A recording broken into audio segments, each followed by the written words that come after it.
আসসালামু আলাইকুম। আজকে খুবই মজার, খুবই আকর্ষণীয় মচমচে একটা পিঠা রেসিপি আপনাদের সাথে শেয়ার করব। আর এই পিঠাটার নাম হচ্ছে কামরাঙ্গা পিঠা। দেখতে একদম কামরাঙ্গার মতো, খেতে একেবারেই মচমচে, মানে মুখে দিলেই মিলিয়ে যাবে এরকম। বানানোটা কিন্তু খুবই সহজ, খুবই সাধারণভাবে দেখানোর চেষ্টা করেছি। আশা করছি আপনাদের সবার কাছে ভালো লাগবে। পিঠাটা আসলে খাওয়ার চাইতে আমার কাছে দেখতে এতটা আকর্ষণীয় মনে হচ্ছে, যেটা বলার মতো না। ছোট বড় সবারই কিন্তু এই পিঠাটা পছন্দ হবে। পিঠাটা পছন্দ হবে না এমন আসলে কাউকেই খুঁজে পাওয়া যাবে না। তো এর জন্য আমার লাগবে ময়দা। এখানে আমি 2 কাপ পরিমাণে ময়দা নিয়েছি। আপনার চাইলে আরও বেশি কিংবা আরও কম নিয়েও কিন্তু এটা বানানো যাবে। তো 2 কাপ পরিমাণে ময়দার জন্য আমি পরিমাণ মতো লবণ এখানে দিয়ে দিব, হাফ চামচের মতো দিয়েছি। তারপরে দিয়ে দিব রান্নার রেগুলার তেল। আমি এখানে 3 টেবিল চামচ তেল ব্যবহার করেছি, তার ভিতরে 1 চামচ ঘিও দিয়েছি। ঘিটা দিলে একটু সুন্দর সেন্ট আসবে, যদি না দিতে চান তাহলে না দিলেও হবে। তারপর হাত দিয়ে তেলটার সাথে ময়দাটা খুব ভালো করে মেখে নেব। এখন নিয়ে নিচ্ছি একটা ডিম। ডিমের থেকে আমি কুসুমটা আলাদা করে রেখে দেবো, আর সাদা অংশটা এখানে পুরাটাই আমি দিয়ে দেব। কুসুমটা আমার পরবর্তীতে কাজে লাগবে। এখন এই ময়দাটার ভিতরে ডিমটা দিয়ে খুব ভালো করে মথে নেব, আর সাথে একটু পানি দিয়ে দেব। অল্প অল্প করে পানি দিয়ে একটা ডো তৈরি করব। খুব বেশি নরম সেরকমও না, আবার বেশি শক্ত সেরকমও না।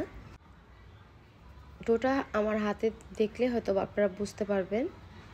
আর যদি আপনাদের কাছে ভালো লাগে আমার এই রেসিপিটা, তাহলে প্লিজ রিকোয়েস্ট থাকলো আমার চ্যানেলটি সাবস্ক্রাইব করার। তারপরে এই ডোটা তৈরি করে আমি 30 মিনিটের মতো ডোটা রেখে দেব। অবশ্যই একটু শক্ত শক্ত রাখবেন ডোটা, কারণ 30 মিনিট পরে এটা কিন্তু আরও অনেক বেশি সফট হয়ে যাবে। 30 মিনিট পরে এই ডোটা আমি আবারও হাত দিয়ে বেশ সময় ধরে একটু মথে নেব। তো এখানে আমি একটু ময়দা ছিটিয়ে তারপরে ডোটাকে হাত দিয়ে খুব ভালো করে একটু মথে নিয়েছি। তারপর গোল করে একটা এখন রুটি তৈরি করে নেব। বেশ বড় করে একটা রুটি তৈরি করব। একটু মোটা হবে এই রুটিটা। অবশ্যই বাসায় একদিন এরকম কামরাঙ্গা পিঠা ট্রাই করবেন, দেখবেন আপনার কতটা ভালো লাগে, আর সবাই দেখে কিন্তু অনেক বেশি আনন্দ পাবে।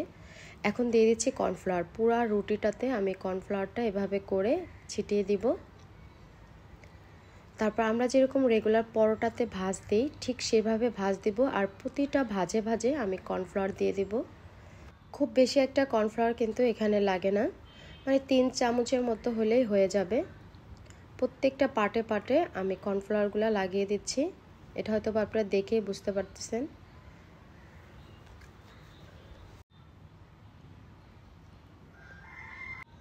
তারপরে এভাবে করে একদম পরোটার মতো ভাঁজ দিয়ে আবারও আমি এটা রেখে দেব।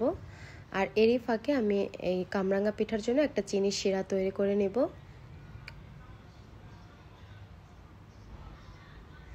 এর জন্য একটা প্যানের ভিতরে আমি 1 কাপ পরিমাণে চিনি নিয়েছি, আর 1 কাপ চিনির জন্য আমি এখানে 2 কাপ নিয়েছি পানি। পানিটা আমি 5 মিনিটের মতো আর কি জাল করেছি। একটু সুঘ্রাণ আসার জন্য আমি 3টার মতো এলাচ এখানে দিয়েছি। এখন অপেক্ষা করছি চিনিটা গলা পর্যন্ত। যখন চিনিটা গলে খুব বেশি একটা 1 তার কিংবা 2 তার এরকম হওয়ার দরকার নাই, মানে একটু আঠালো আঠালো, হাতের ভিতরে যদি একটু আঠা আঠা ভাব লাগে তাহলে চুলাটা অফ করে রেখে দিবেন। এখন আমি যেই ময়দাটা খামিরটা রেখে দিয়েছিলাম 10 মিনিটের জন্য, সেটা দিয়ে পাতলা করে এখন একটা রুটি তৈরি করব। খুব বেশি একটা পাতলা কিন্তু করা যাবে না। এই যে দেখেন, আমার হাতের দিকে তাকালে বুঝতে পারবেন, এরকম একটু পাতলা করে কেটে নেব। এখন একটা কুকি কাটার দিয়ে কেটেছি, তবে ন্যাচারাল লুকটা এরকম না কামরাঙ্গার। এত বেশি ঝিরিঝিরি হয় না কামরাঙ্গার যে উপরে দিয়ে বর্ডারটা, তো এর জন্য এটা আমার ভালো লাগে না। পরে আমি গোল শেপ দিয়ে তারপরে কেটে নিয়েছি। তবে আপনারা চাইলে কিন্তু করতে পারেন। আর পিঠার রেসিপিটা এমন, আমার নিজের ইচ্ছে অনুযায়ী আমার যেমন ভালো লাগে আমি তেমনই কিন্তু করতে পারি। তো আমি গোল করে বেশ কিছু পিঠা এরকম করে বানিয়ে নিয়েছি। এখন একটুখানি ময়দা ছিটিয়ে এটা আমি আঙুল দিয়ে দেওয়া যায়, আবার বেলুন দিয়েও একটু লম্বা করে নেব। একদম গোল গোল কিন্তু কামরাঙ্গা হয় না, তো এর জন্য আমি একটু লম্বা করে করে নিচ্ছি, যাতে লুকটা আর কি দেখতে ন্যাচারাল ন্যাচারাল মনে হয়, এর জন্য আর কি করেছি।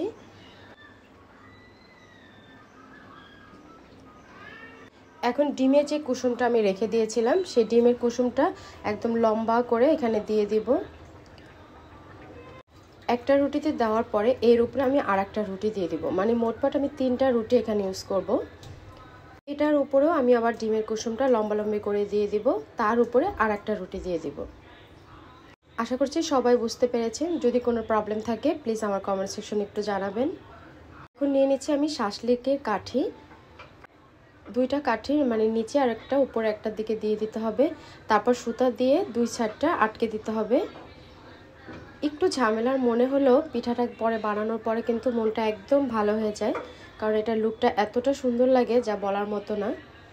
আর এভাবে করে সবগুলা পিঠা আমি বানায় রেখে দিব। 2টা সাইডে খুব টাইট করে একটু বেঁধে নিতে হবে যাতে করে কাঠিটা ছুটে না আসে। তো দেখতে পাচ্ছেন আমি সবগুলা পিঠা কিভাবে বানায় রাখছি। এখন চুলার উপরে আমি তেল বসিয়ে দিয়েছি। তেলটা যখন গরম হয়ে আসছে তখন আমি পিঠাগুলো দিয়েছি।